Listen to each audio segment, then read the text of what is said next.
Clark Sus Dog album review. Let's chat about it. Hey friends, what's going on? John here from What's Spinning, here tonight to chat about this latest album from UK electronic and IDM wizard, Mr. Chris Clark, aka Clark. He has been at it since the early 2000s, and my thoughts on Clark's music over the years has been polarizing, to say the very least. I mean, I do a lot of writing in my spare time, and for years I looked at Clark's music as my go-to in modern IDM. I really did. Albums like Empty the Bones of You and Turn Dragon, as well as Body Riddle. These albums were abrasive and glitchy and groovy, but also really well produced, and the beats were slick as hell. Also, like, I know I've never really chatted much about Clark on this channel here, but I truly forget time and time again how truly great his self-titled album is. It may just be his best. And around the time of his last Panthers soundtrack, his foray into neoclassical was really tasteful, I thought. I personally wished that, like, this was a new beginning for Clark. He was going to keep with the electronic stuff, do some neoclassical as well, and kind of, you know, start fresh. But we didn't get that. We didn't get that. And I should also point out that Clark's music, when bad, has been, as far as I'm concerned, downright just unlistenable. Like, I've never been that into his debut album, Clarence Park. I always just thought that it really was not the best use of his talents. His Totem's Flare album showed him bring in some vocals for the first time.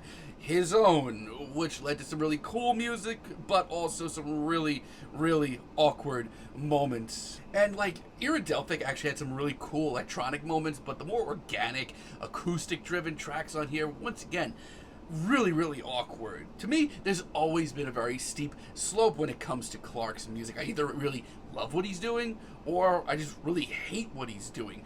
But the last few years, genuinely, it's been harder than ever for me with Clark. I mean, I initially was very lukewarm on his Death Peak album, but I've actually grown to enjoy most of it quite a bit. So much so that I thought that he was getting back on track. But then I heard the soundtrack that he did for the UK television series Kiri, the Kiri variations, and it's so boring.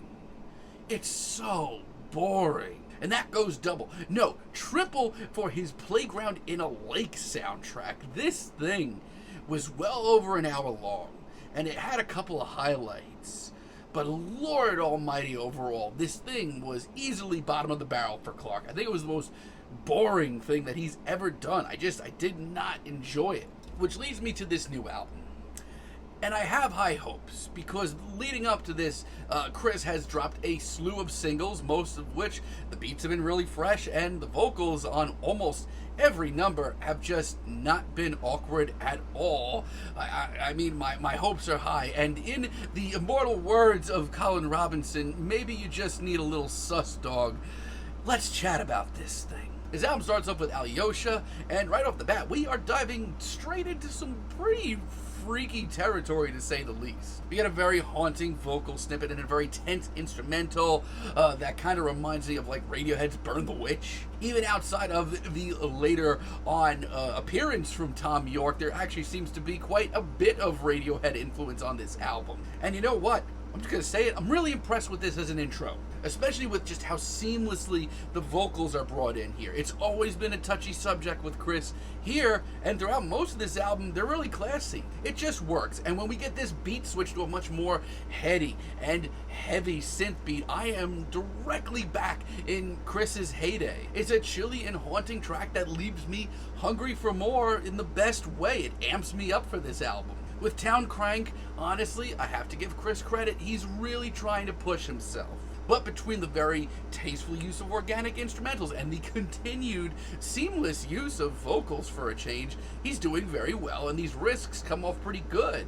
And once again, it is very Radiohead, and I promise that's the last time I'm going to say that until we, catch up with Tom later. It's intense, it's heady, it's a little catchy in a really weird way. Overall, this is the kind of album that I wanted Chris to drop for so long. Then we have this album's title track, Sus Dog, featuring Anika. This one has a sort of jazzy, dreamy, neoclassical sampling instrumental, and it's pretty cool. It's very laid back, and you know what? Some of the sound effects are a little unnecessary, a little weird, but I do think this very spacey, very chilly track is absolutely worth listening to. It's really cool. Vocals, once again, yeah, they're hitting, and it's also really haunting. And clutch pearlers, once again, this is a pretty big risk. Like this track, for example. This one comes armed with some pretty warm, tropical rhythms. Sweet vocals as well, and I'm gonna be real with you. This is not what I'm usually here for when it comes to Clark's music. But it's welcomed. I think he's handling himself really well right now. It's got a dense, vibrant atmosphere that's really colorful, and this track just comes off as really adventurous. This album is easily the best thing that Clark has done since maybe his self-titled album. And Wedding is just the sort of wake-up call that I really needed, and I'm very, very pleased that it's here. This is easily one of the headiest and most IDM-leaning tracks here. It's very busy, but it's blissfully sweet, and once again, very adventurous. I love the synths on this track. It's a welcome shift to this album, a really nice halfway point, and a great check into the sound of Clark that I initially fell in love with. And the vinyl, much more intense and driven portion, is really classy. Yeah, overall, I'm very pleased with this album. My only issue is, God, Chris comes so close, but he doesn't stick the landing, mostly because he kind of falls back into old habits. Like Over Empty Streets. My lord, this sucks. This is one of the most half-baked ideas on this album. This sounds like a rehashing of, I don't know, like one or two tracks from the last two projects that just did not make the cut. And those two albums were already bloated and boring, so you can only imagine how this sounds. I mean, the only positive side is it's honestly short. And then we have Bully. Wow, this track's a big letdown. Like, what is going on here? I heard that bulky beat and I got so hyped. This, to me, sounds like a track from a distance I want to sink my teeth into. But this track exemplifies my biggest fear for this album, and that's Chris's vocals, which for the most part have actually done really well so far. Here they sound so awkward. And eventually this beat and the production really wear off, and this track just becomes a misguided mess. It's the worst track here. And Ladder, this album's finale, I mean, following Medicine with Tom York, I'm just shocked that this is the finale to the album, just because it's so, I don't know, phoned in. We got an average beat, a below average atmosphere, and some of Chris's worst vocals here. Like, sure, take for example the strings on this track. They're actually pretty euphoric and stunning at the end of the day. So this track absolutely had some potential, but I don't know.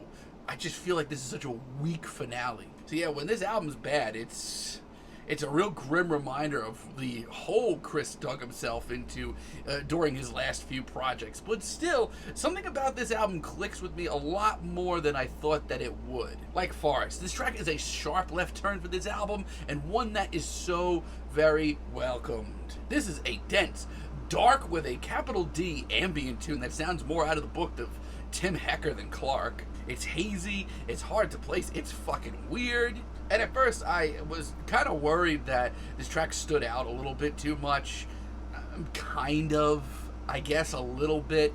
But still, I mean, the way this track progresses, the pacing here, the way that the synths work their way in, and the vocals eventually, this track is really impressive. I will say this though, I love the hell out of this track, but that last little vocal snippet that pops in when everything else fades out did not need to be here. Still though, track's great. And Dolgoch Tape, I genuinely think this is the best track here. This, to me, God, this is a really heady, very synthy odyssey that almost reminds me of early OPN, like Zones Without People, era One O Tricks Point Never.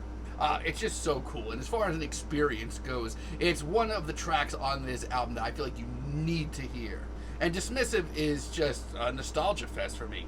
This sounds like some true blue classic Clark. His vocals continue to impress me and fit seamlessly amongst the very heady synth work here. It's artsy and weird, but my God, does it ever pay off? and Medicine featuring Tom York. This track is such a nice surprise. I mean, yeah, I knew it was going to be great, but I'm surprised at just how much chemistry the two have. It is an absolutely haunting and pensive track that almost reminds me of Tom's stuff from the Suspiria soundtrack. The pacing here will absolutely keep you contained for the entirety of this track, and between Clark's production and beats and Tom's very haunting vocals, they work great together. And the second half beat switch is easily one of the most accessible and groovy switch ups here. It is so good. I honestly just feel like this should have been the damn finale because it feels like the damn finale. No, this album's not perfect, but I'm a very positive person. Maybe you've realized it, but Clark's use of vocals on this album are easily his best experiments with vocals that he's done in his freaking career. The production is sick. The beats are really solid. And more than anything, Clark is taking some of the biggest risks of his career, and most of them are paying off. It's a very classy album, and this is a great modern sound for Clark. I can't wait to see what he does next. I hope he continues to put out music because he seems to be really back on track with this album. I'm enjoying quite a bit of it. I'm feeling a decent 7 on this album, but let me know what you all think down below. If you like the video, be sure to give us a like, give us a subscribe, and let me know down below what you would like for me to chat about in the future. And until next time, have a great day, friends.